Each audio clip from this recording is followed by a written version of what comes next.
Good morning student. Today your topic is WBC चल रहा था, हम लोग कंटिन्यू चल रहे थे, उसी को हमें कंटिन्यू करना है। आज आपके पास है टाइप्स। टाइप्स मैंने कल ही आपको बताया थे, दो टाइप ग्रैन्युलोसाइट और एक ग्रैन्युलोसाइट्स, टू टाइप्स थे। Means if the cytoplasmic granule present होगा तो उनको ग्रैन्युलोसाइट कहेंगे, अगर एब्सेंट होंगे तो हो जाएंगे एक ग्रैन्युलोसाइट। अब ग्रैन्युलोसाइट्स में भी तीन है, न्यूट्रोफिलस, बेसोफिलस, इओसिनोफिलस। ये अकॉर्डिंग टू द डाइट के स्टेट, अगर एसिडिक होगा तो उसका नाम चेंज होगा, बेसिक होगा तो होगा, अगर एसिड और बेस दोनों से डाई स्टेट होंगे तो उनका अलग नाम देगा। जैसे न्यूट्रोफिलस, न्यूट्रोफिलस कहने का मतलब ये एसिड से भी डाई हो जाएगा और बेसिक से भी डाई हो जाएगा। This one is the most abundant, सबसे अधिक पाई जाने वाली डब्ल्यूबीसी में कौन है? न्यूट्रोफिलस है, जिसका परसेंटेज होता है 60 to 65%। और ये नेचर में होते हैं फैगोसाइटोसिस। फैगोसाइटोसिस किल करते और ईट करते, उसको खाते जो भी फॉरेन पार्टिकल होगा। और ये शो करते हैं पॉलीमॉर्फिक न्यूक्लियर ल्यूकोसाइट, पॉलीमिस मैनिमॉर्फ वन स्ट्रक्चर्स, जो न्यूक्लियस की कई स्ट्रक्चर होंगे उसी को ही शो कर रहा है। कौन शो कर रहा है? न्यूट्रोफिलस। बेसोफिलस के साथ कंडीशंस क्या है? ये होती है 0.5 से लेकर 1% तक होती है यहाँ पर, और ये स्टेट हो जाएगा विद द बेसिक डाई। मतलब ये जो स्टेट होगा, नाम ही बता रहा है basophils means stain with the basic dye. ये जो बेसिक डाई है उस बेसिक डाई से या बेस डाई से क्या हो जाएगा? ये स्टेट हो जाएगा यहाँ पर। अब ये सिचुएशन करती है तीन तरह का। पहला होता है हिस्टामाइन होता है, नेक्स्ट वन हेपारिन होता है, नेक्स्ट वन सीरोटोनिन। हिस्टामाइन क्या होता है? ड्यूरिंग द इन्फ्लेमेशन के समय ये सिक्रीशन करते हैं जिससे कि वैसोडाइलेशन हो जाता है। डायलेशन मींस जो ब्लड वेसल्स है उसको क्या कर देते हैं? शिथिल कर देते हैं, उनका साइज इंक्रीज कर देते हैं। हेपारिन है एंटीकोगुलेंट, मींस जो ब्लड है चोट लगने पे कोगुलेंट होता जम जाता है, लेकिन इनसाइड द ब्लड वेसल्स नहीं जमता है। उसके क्या कारण है? उसका कारण है हेपारिन है, इसलिए हम इसे बोलते हैं एंटीकोगुलेंट। ये सब एमसीक्यू है। सेरोटोनिन वैसोकंस्ट्रक्टर, ब्लड वेसल्स को कंस्ट्रिक्ट कर देगा, उनका डायमीटर थोड़ा सा रिड्यूस कर देगा यहाँ पर सेरोटोनिन। अब आता है इओसिनोफिलस। इओसिनोफिलस कंडीशंस क्या होती है? 2 से 3% है यहाँ पर। क्लियर? ये बेसिक डाई से स्टेन हो रहा है, ये एसिडिक डाई से हो रहा है, इओसिन से हो रहा, तो इसमें इसको बोल दिएगा इओसिनोफिलस। इसका जो परसेंटेज होता है टोटल डब्ल्यूबीसी पे वो होता है 2 to 3%, 2 से 3% होता है। और ये क्या होता है? ड्यूरिंग द एनर्जी, एनर्जी के समय इनकी क्वांटिटी या नंबर्स बढ़ जाते हैं और ये क्या करती है? एनर्जी को सप्रेस करती है। एनर्जी जो होती बॉडी में इन्फेक्शन जो फॉरेन पार्टिकल आती बॉडी के खिलाफ रेजिस्टेंस शो कर रही है, अगेंस्ट रिएक्शन शो कर रही है, तो उस समय इनके नंबर बढ़ जाते हैं। और जो इओसिनोफिलस होता है ये इसका जो न्यूक्लियस होगा वो न्यूक्लियस होगा बाइलोबेट होगा, उसमें 2 लोब होंगे। उसी तरह आता है ये ग्रैन्युलोसाइट मींस ग्रैन्युल एब्सेंट होंगे उसके साइटोप्लाज्म। क्लियर हो गया? तो जब ये ग्रैन्युलोसाइट कंडीशंस आई है तो इसमें जो पहला होगा वो पहला होगा बच्चा यहाँ पर मोनोसाइट होगा। ठीक, मोनोसाइट क्या होता है? ये लार्जेस्ट है। एमसीक्यू हो गया question, which one WBC is the largest? जो सबसे ज्यादा लार्जेस्ट है वो मोनोसाइट्स है यहाँ पर। ये monocyte these are the largest one WBC. और इनका जो न्यूक्लियस होगा, केंद्रक होगा, वो बीन शेप होगा या फिर वो किडनी शेप होगा यहाँ पर। Clear?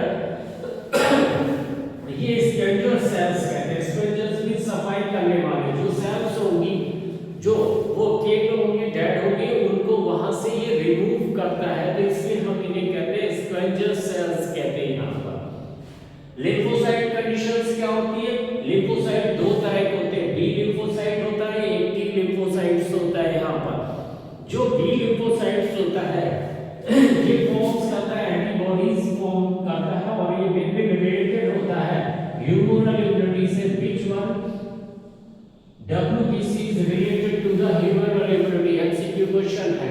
That one is the B lymphocyte। Lymphocytes, अगर लिम्फोसाइट देगा तो लिम्फोसाइट में लगाएंगे, अगर उसने और कैटेगराइज करता बी या टी देता या मोनोसाइट देता तो आप फिर ह्यूमरल लिम्फोडेक्टिक लगाएंगे।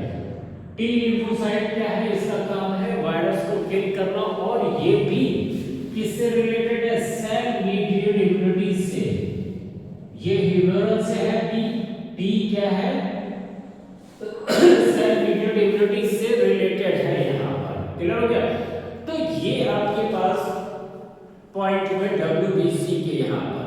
अब यहां पर हमारे पास जो नेक्स्ट टॉपिक कंडीशंस आती है वो नेक्स्ट वन होता है यहां पर आपके पास एक और बस्ती है यहां पर ब्लड एलिमेंट में, वो बसता है आपके पास प्लेटलेट्स होता है, उसको भी हम यहां पे समझ लेते हैं प्लेटलेट्स क्या होती है यहां पर।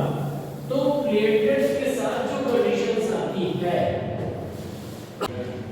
कि जो ब्लड प्लेटलेट्स होंगी यहां पर, ब्लड प्लेटलेट्स होंगी, क्लियर, जो ब्लड प्लेटलेट्स है that one is the known as, इनको हम क्या बोलेंगे, known as, also known as thrombocytes बोलेंगे, तो थ्रोम्बोसाइट्स भी कह देते हैं। और ये हेल्प कर रही है, किसमें कर रही है, इन द ब्लड क्लॉटिंग में, ये क्लॉटिंग में हेल्प कर रही है बेटा, ठीक, जो सेल्स है ये क्लॉटिंग में हेल्प कर रही है यहां पर। और दूसरी चीज क्या है, these are the non nucleated, ये केंद्रक विहीन है, इनमें केंद्रक नहीं पाया जाता है, that is not the true cell, ये ट्रू सेल नहीं है। क्लियर? ये क्या होती है, सेलुलर फ्रेगमेंटेशन होता है, सेलुलर फ्रेगमेंटेशन होता है, ठीक है, जो सेलुलर मींस सेल की ही टूटा हुआ यहां पर कंडीशन है, सेलुलर फ्रेगमेंटेशंस होते हैं यहां पर। सेलुलर फ्रेगमेंटेशन किसका है, सेलुलर फ्रेगमेंटेशन वाले टूटे जो मेगा कैरियोटिक सेल्स है, ये क्या है, these are the mega means large karyotic, karyotic माने न्यूक्लियस समझ गए, cells of red bone marrow, red bone marrow से का ये सेल फॉर्मेशन होती है यहां पर, जो रेड बोन मैरो होता है उससे फॉर्मेशन हो रही है यहां पर। क्लियर हो गया? उससे रेड बोन मैरो से इसका फॉर्मेशन हो रहा है यहां पर, नॉट ए ट्रू सेल। अब इसका नॉर्मल काउंट कितना होता है, जो नॉर्मल काउंट होता है यहां पर, क्लियर, वो नॉर्मल काउंट होगा 1.5 लाख से 3 लाख तक होगा, या 3.5 लाख तक होगा यहां पर क्यूब ऑफ द ब्लड यहां पर हो गया, क्लियर, ऑफ ब्लड हो गया यहां पर कंडीशंस रहते हैं। जो नंबर्स होंगे 1.5 से शुरू से लेकर 3.5 लाख क्यूब तक होगा यहां पर। क्लियर हो गया? अब इनकी क्या होगा, जब लो होगा दो ऑप्शन होते हैं, जब लो होगा तो हाई होगा, उसको हम क्या कहेंगे, जब लो होगा उसको बोलेंगे थ्रोम्बोसाइटोपिनिया, थ्रोम्बोसाइटोपिनिया। जब लो की कंडीशन होगी उसको हम बोलेंगे थ्रोम्बोसाइटोपिनिया बोलेंगे, और जब एक्सेस होती है तो उसको बोलते हैं थ्रोम्बोसाइटोसिस बोलते हैं, उसको हम क्या बोलेंगे, थ्रोम्बोसाइटोसिस बोलेंगे एक्सेस की कंडीशंस होने पर। क्लियर? तो ये हो गया ब्लड प्लेटलेट्स हो गए, ठीक, फिर से मैं बता दे रहा हूं, ये थ्रोम्बोसाइट्स आल्सो नोन एज, इनको थ्रोम्बोसाइट्स भी कहते हैं यहां पर। क्लियर? और ये हेल्प करते हैं क्लॉटिंग में, हेल्प करते हैं यहां पर, क्लॉटिंग में हेल्प करते हैं इसलिए क्योंकि ये क्या कर रही है, दैट वन इज, ये जो है ये क्या कर रही है, ये सिक्रीट कर रही है, किसका सिक्रीशन कर रही है, सिक्रीशन कर रही है इसका थ्रोम्बोप्लास्टिक का सिक्रीशन कर रही है, जो ब्लड क्लॉटिंग में हेल्प करता है। ये नॉन न्यूक्लिएटेड होती, नॉन ट्रू सेल होती है, ये मेगा कैरियोटिक सेल के टुकड़े होते हैं, फ्रेगमेंटेशन होते हैं, जो रेड बोन मैरो में पाए जाते हैं, उससे फॉर्मेशन होता है यहां एमएम की संख्या 1.5 से लेकर 3.5 लाख पर एमएम की ऑफ द ब्लड होगा यहाँ पर। तो दिस योर इज ब्लड